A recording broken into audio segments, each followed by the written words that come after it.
Hello everybody, welcome back. Today as well we have got to another video. In this video I'll show you how you can log out of Messenger.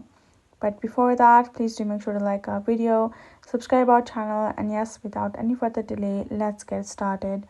For that, simply go ahead and open up your Messenger app.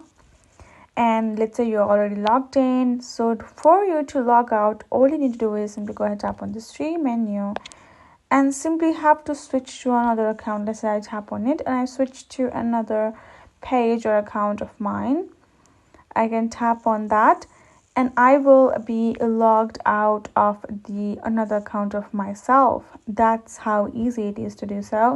Again, if you want to log back in, all you need to do is go ahead, tap on that again, and tap on your particular account. When you do that, you will simply log out of your previous one and logged into another one.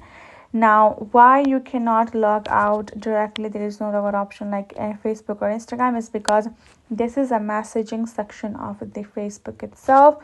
When I open up my Facebook app and I have to go to the messages, it will open a Messenger app, right? That's why it does not have the logout option. So if you want to log out of your existing account, you have to log into another account. So hope this video helped. Thank you so much for watching. I'll see you guys in our next video.